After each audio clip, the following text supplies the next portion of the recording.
When an avoidant falls in love, they don't announce it with words. They don't step onto the stage of your life and say, "Here I am, I love you." No, with an avoidant, love doesn't begin in the mouth. It begins in the body. It leaks through their behavior long before their lips will dare to confess it. And if you aren't paying attention, you might miss the fact that their actions are screaming the truth they're too terrified to say out loud. Think about it. For most people, words are easy. Anyone can say, "I love you." Anyone can write a message, send a text, or whisper it at night. But for the avoidant, words are dangerous. Words feel like commitment. Words feel like chains. So what do they do instead?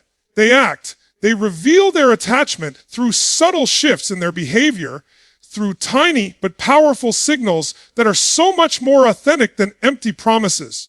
You'll notice it in their patterns. The avoidant, who always valued independence, suddenly begins to protect you. The one who claimed they didn't need anyone now remembers your routines, your habits, your likes and dislikes, as if those details matter more than their own comfort. They might never sit you down and declare, "You're important to me."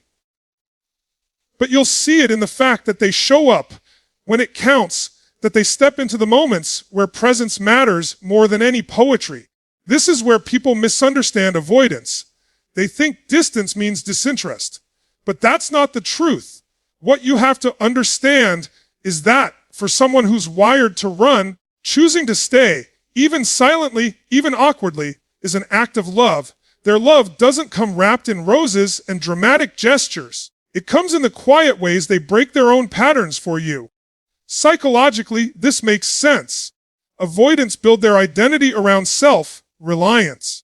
Their nervous system is conditioned to believe that closeness is unsafe, that needing someone is weakness. But when love comes in, when someone penetrates those defenses, the avoidant begins to leak vulnerability in ways they can't hide. They'll do something out of character. Maybe they'll cancel plans just to be with you. Maybe they'll check if you got home safe. Maybe they'll remember that story you told 6 months ago and bring it back up like it mattered. That's not coincidence. That's not randomness. That's love translating itself into action because words are still too costly. Philosophically, you could say this love, for the avoidant, is first a discipline of behavior before it ever becomes a confession of emotion. They behave their way into love before they speak their way into it.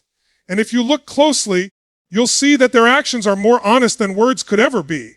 Because words can be faked. Words can be rehearsed.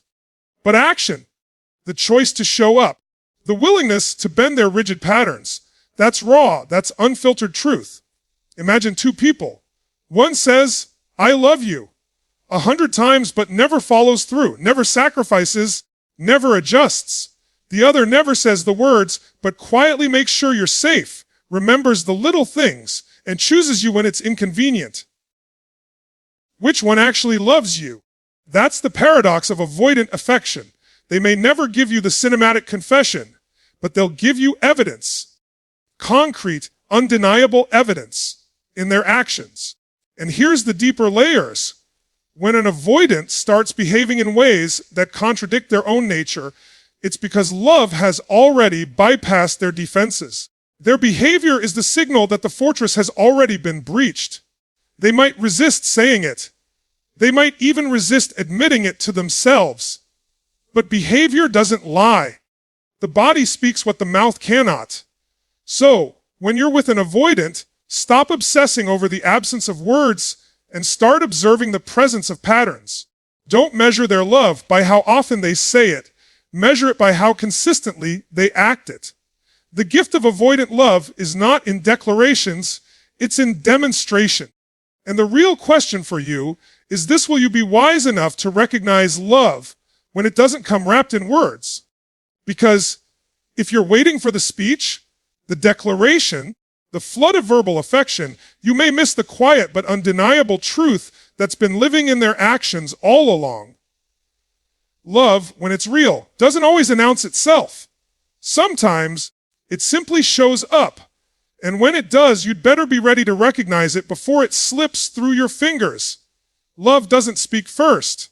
It acts first. And action is always louder than words. When you're dealing with an avoidant, you have to understand something most people never grasp. Their love doesn't move in a straight line. It moves in contradictions. It comes closer, then it pulls back. It shows up, then it vanishes. And if you don't know how to read that pattern, you'll mistake it for rejection, when in reality, it's the evidence that you've touched something deeper inside them than anyone else ever has. The push-pull is not the absence of love. It's the proof of it. Because if there was no love, there would be no tension. They would simply walk away. They would not wrestle with themselves. They would not withdraw only to come back again. The dance of closeness and distance is their nervous system's way of negotiating love. And as strange as it sounds, that dance means you matter. Psychologically, this behavior is rooted in fear of engulfment. Avoidants grow up with the belief that intimacy threatens their freedom. So, when they start to care deeply, their brain immediately triggers alarm bells. Too close. Too dangerous. Get out. That's why you'll feel them lean in and then suddenly retreat. To the untrained eye, it looks like inconsistency. But to someone who understands, it's the internal battle between desire and fear, between love and survival. Now, here's the paradox when they pull away. It's not because you mean nothing to them. It's because you mean too much.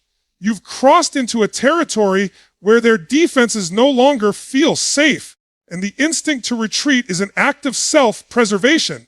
But watch what happens next. After retreating, they don't disappear forever. They circle back. They reconnect. They can't stay gone because attachment has already been formed. That return is the silent confession, I may be scared, but I still choose you. This is where many people sabotage the dynamic. They take the pullback personally. They chase harder, or they react with anger, and in doing so, they confirm the avoidance fear that closeness equals danger. But if you can step back and see the pattern for what it is, a dance, not a rejection, you'll stop panicking when they retreat and start recognizing it as part of how they process love.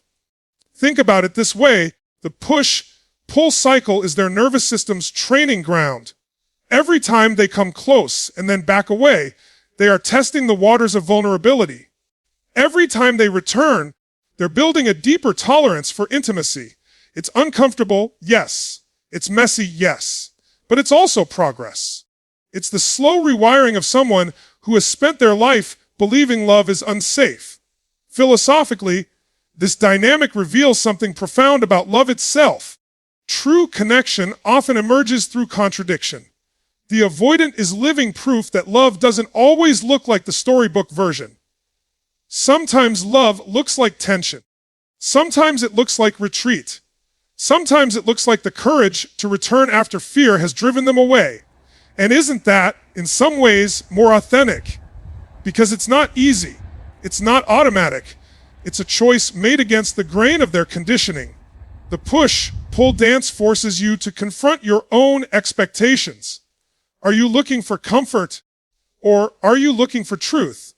Because the truth is, when someone wired to run keeps circling back, it's not weakness. It's evidence of love fighting through their fear. It's love proving itself, not in the absence of struggle, but in the persistence of return. You see, when they withdraw, they're not leaving you behind. They're retreating into themselves, trying to regain balance. And when they come back, it's because despite all their fear, something inside them knows they can't let you go. That cycle, frustrating as it may be, is not a sign of failure. It's a sign of attachment that's too powerful to ignore. So don't misread the dance. Don't confuse retreat with rejection or distance with disinterest. Look deeper. Recognize that the very act of pushing and pulling is their way of loving while still protecting their fragile sense of safety. The closer you get, the more fear rises. But also, the more love is revealed. The real challenge is this: can you stay grounded while they dance? Can you recognize that their pullback is not an insult, but an instinct? Can you hold your center long enough for them to realize that closeness doesn't have to equal danger? If you can, you'll see that the push-pull isn't chaos. It's the process of transformation.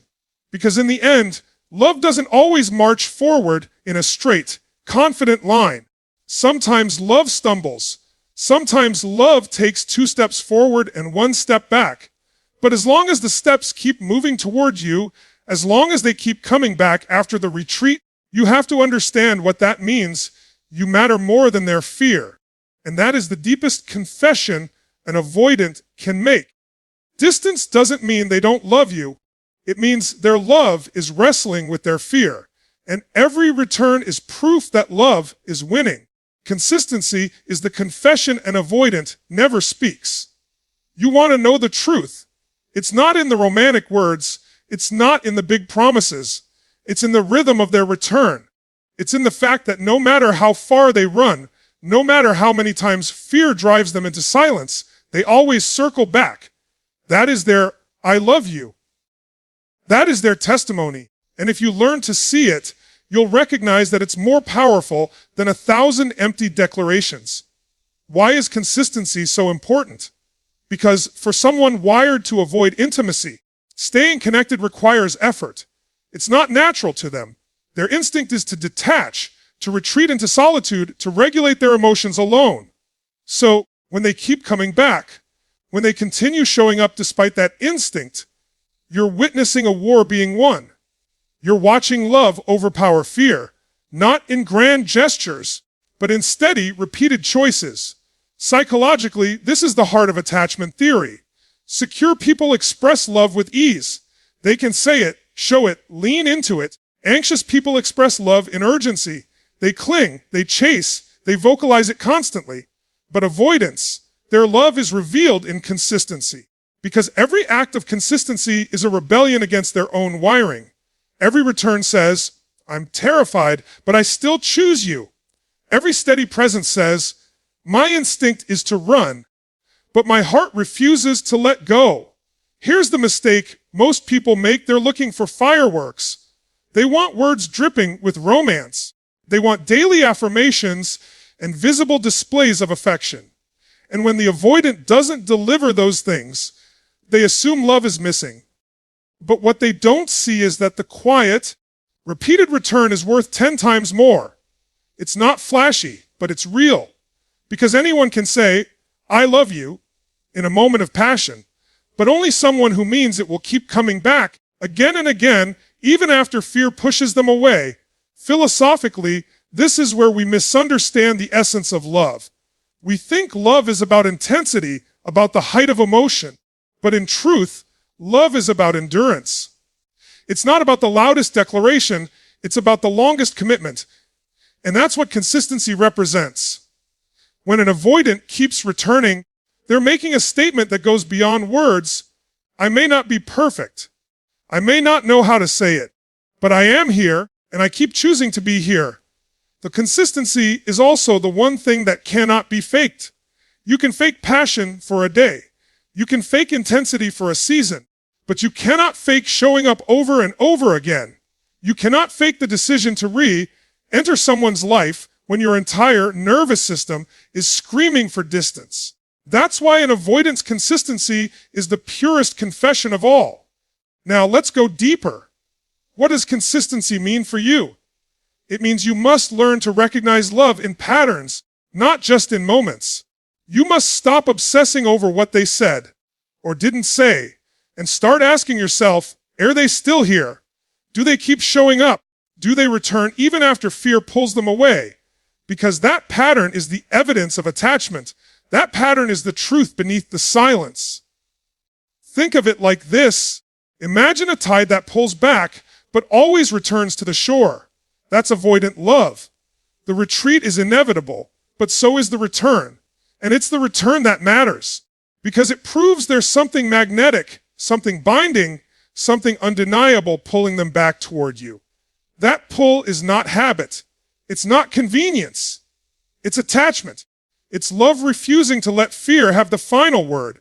This is why you should never dismiss the power of consistency. It might not look dramatic. It might not look like the kind of romance you see in movies, but it is deeper. It is more resilient, because love that survives the storm of avoidance is love that has proven its strength. So, the question you must ask yourself is this: are you awake enough to notice it? Are you wise enough to value consistency over theatrics? Because if you are, you'll realize that every time the avoidant comes back, every time they choose connection over escape, every time they remain present, even when it costs them comfort, they're telling you the one thing they can't say with words: you matter. And that is the truest confession of all. Consistency is not ordinary, it's extraordinary. Because in the end, the one who keeps returning has already told you everything. Love isn't in the words, it's in the choice to stay.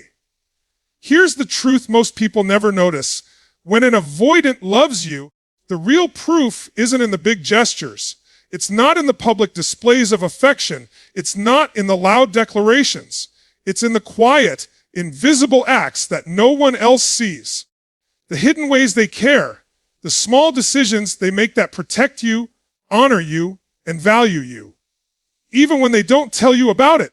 These silent acts of devotion are the love letters they never write, and yet they speak louder than anything they could have said.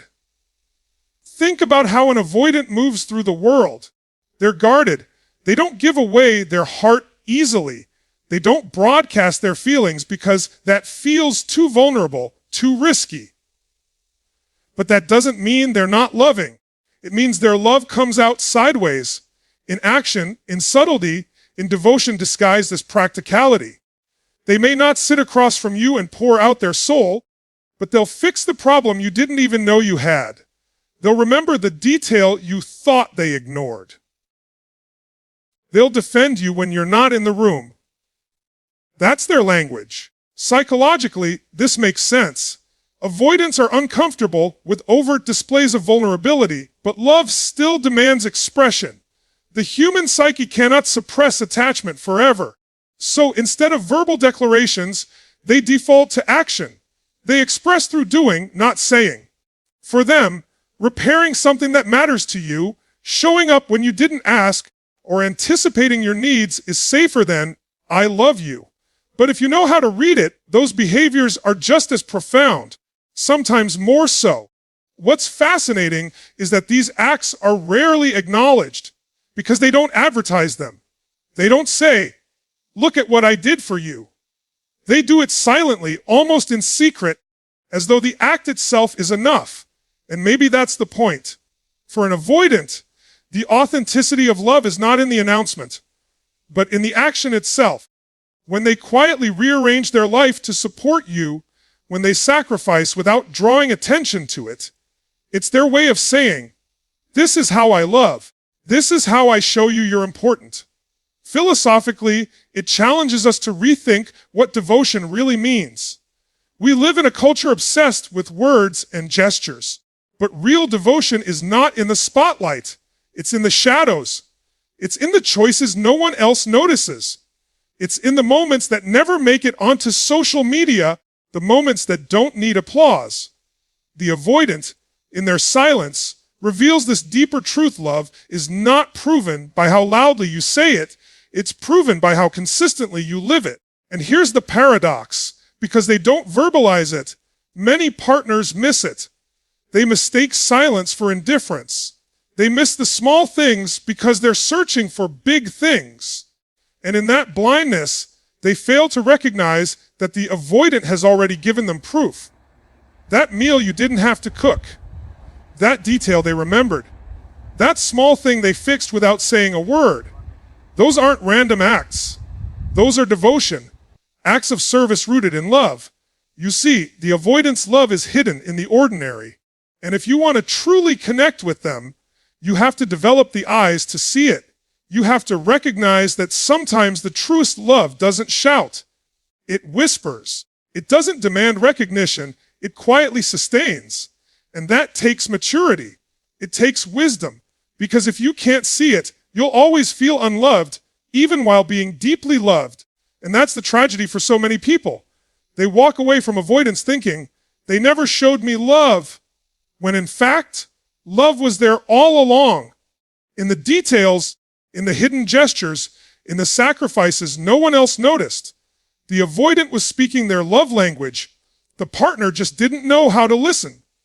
The real challenge for you is this. Can you tune your awareness to the small, subtle, silent acts? Can you value the love that doesn't advertise itself? Can you recognize that devotion isn't always about how loudly someone declares it, but how consistently they prove it in the quiet? Because once you do, you'll realize something powerful. The avoidant may never say it the way you expect, but they will show it in ways you can trust. And those ways, though silent, are often the most reliable indicators of all. Love doesn't always speak in words. It hides in actions. And if you can see the silent devotion, you'll discover you were loved more deeply than you ever imagined. When you love an avoidant, you're not loving someone with open doors and unlocked windows. You're loving someone who has built walls, thick, guarded, and carefully reinforced over years of self-protection. And yet, here's the paradox: when they begin to let you in, even just a little, that act is monumental. Because for an avoidant, vulnerability is not natural, it's the ultimate risk. It means stepping outside of the fortress they've spent a lifetime building. It means giving you access to the most fragile part of themselves. And that is not something they do lightly. Most people misinterpret this guardedness. They take it as coldness, as indifference, as proof that the avoidant doesn't care. But the truth is far more complex. Their guarded walls aren't about you, they're about them. Those walls were built in childhood, when intimacy felt unsafe, when closeness felt suffocating or unreliable. The avoidant learned to survive by protecting their inner world. And so, when love enters the picture, they don't simply fling the gates wide open. They test, they hesitate, they open a crack, then close it again. That's not rejection. That's evidence that you've touched something deep enough to stir both desire and fear. Psychologically, what you're witnessing is a nervous system that's been programmed to associate love with danger, slowly beginning to rewire itself. Vulnerability for them feels like standing unarmored in a battlefield. Every word, every confession, every moment of openness feels like a potential wound. And yet, when they choose to share something real with you, when they show you weakness, when they admit fear, when they let you glimpse the raw self behind the mask, that is not just a small gesture. That is an act of love at the highest level. Think about it. For someone who has always believed that closeness is unsafe, what greater proof of devotion could there be than letting you close enough to hurt them? That moment of vulnerability is their way of saying, I trust you more than my own fear. I value this connection more than my instinct to hide. That's not indifference. That's courage. That's courage. That's love taking a form most people never recognize. Philosophically, this forces us to confront what vulnerability really means. We often think of vulnerability as weakness, as fragility. But the truth is, vulnerability is the highest form of strength because it is the act of exposing yourself when you don't have to. It is the choice to lower your shield in the presence of someone else, knowing you could be wounded, but trusting that love is worth the risk. For the avoidant, this is the bravest act of all. And if you look closely, you'll notice it in small but profound ways. They may share a story from their past they've never told anyone. They may express doubt or insecurity they usually keep hidden. They may even cry, even if only briefly, before quickly covering it up. Those moments matter. They are cracks in the wall. And cracks are how the light gets in. They may try to patch them back up, but once that opening is made, it changes the entire structure of their relationship with you. This is where many partners miss the significance. They want vulnerability on demand. They want full openness, full transparency, as if love should erase years of conditioning overnight. But that's not how it works. With avoidance, you have to learn to honor the small openings. You have to recognize that every time they let you glimpse behind the walls, it's not small, it's enormous. And if you acknowledge it, If you treat that vulnerability with respect instead of demand, you create safety. And safety is the soil in which their love grows. Because here's the truth. Once an avoidant learns that being vulnerable with you doesn't equal rejection, judgment, or abandonment, those walls begin to crumble. Not all at once, but piece by piece. And when they do, you'll see a side of them no one else ever has, the tender, deeply feeling self that's been buried under layers of defense. That's the gift of loving an avoidant. When they let you in, you're not just seeing their love, you're seeing their transformation. So, don't underestimate the power of a crack in the wall. Don't dismiss the small moments of openness. Understand them for what they are, the highest form of devotion an avoidant can offer. Because they are not giving you convenience. They are giving you access to the one thing they've protected their entire life. And that should change the way you see everything. Because love that costs nothing means nothing. But love that costs someone their fear, their safety, their armor, that's priceless. That's the kind of love that transforms not just them, but you. When an avoidant lets you in, even a little, it's not weakness. It's the loudest declaration of love they'll ever make. When an avoidant truly loves, something remarkable begins to happen inside them. Their entire system, which has been programmed for survival, starts to shift. You can literally watch them wrestle with themselves. For most of their life, they've lived in defense mode. Don't get too close. Don't depend on anyone. Don't reveal weakness. But love has a way of cracking that code. Love doesn't just ask for connection. It demands transformation. And when it finally gets through, the avoidant begins to fight against their own instincts, to move from survival into genuine connection. This isn't a small change. It's seismic. Imagine living your whole life believing closeness is dangerous. That intimacy will cost you your freedom. Then suddenly, someone shows up who pulls you closer despite your fear. At first, every alarm bell goes off. Pull back, escape, protect yourself. But here's the shift. Instead of running forever, the avoidant starts to notice that connection isn't destroying them. In fact, it's awakening something they've buried for years. And that realization doesn't just soften their behavior, it rewires their identity. Psychologically, this is profound.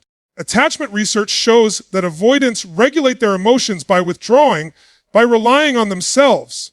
But when they fall in love, their nervous system begins to experience a different reality. Closeness doesn't have to equal suffocation. Dependence doesn't have to equal danger. They begin, step by step, to override the old wiring. And you'll see it in moments that feel small, but are massive. When they choose to lean in instead of running, when they choose to talk instead of shutting down, when they choose to stay even though every cell in their body is screaming to retreat. That choice, that moment of leaning in, is transformation in motion. It's love teaching them to live differently. It's not about becoming someone else. It's about becoming more of who they were always meant to be, but fear had buried. Philosophically, this raises a deeper truth. Love is not just a feeling, it's an evolutionary force. It pulls us out of survival and into growth. Survival says, protect yourself at all costs. Love says, risk yourself because connection is worth it. And when an avoidant begins to act against their survival instinct, you are witnessing love in its purest form. Not love as fantasy, not love as performance, but love as transformation. Now, this transformation doesn't look clean. It's messy. It's inconsistent. Some days they'll surprise you with openness. Other days they'll retreat into old patterns. But that's how change works. It's not a straight line. It's a spiral. Every time they choose connection again, they're proving that the old wiring is breaking down. Every time they fight through the fear, they're proving that love is stronger than the instinct to hide. And here's the part that most people overlook. When an avoidant starts transforming, it's not just about them. It's about you, too. Because their transformation will test your patience, your maturity, your capacity to see progress in small steps. If you're looking for perfection, you'll miss it. But if you're looking for growth, you'll see something extraordinary. A person who once lived behind walls now risking themselves for love. That's not weakness. That's bravery. Think about the courage it takes for someone who has always found safety in silence to finally speak. Think about the strength it takes for someone who has always run from closeness to finally stay. That's not just personal change. That's a declaration of love so raw it can't be faked, because no one fights their own nature without a reason, and that reason is you. This is why I say, when an avoidant begins to transform, don't dismiss it as small. Don't overlook the little shifts. See them for what they are: milestones in a journey from fear to freedom, from survival to connection. These moments are proof that love is working, and not just working, it's winning. The real question for you is this: will you recognize the transformation when it happens? Will you see that every act of leaning in, every choice to stay, every moment of vulnerability is not just a step toward you, but a step toward a new version of themselves? Because if you do, you'll realize you're not just loved, you're witnessing someone's entire evolution. And that's the beauty of it, because love is not about perfection.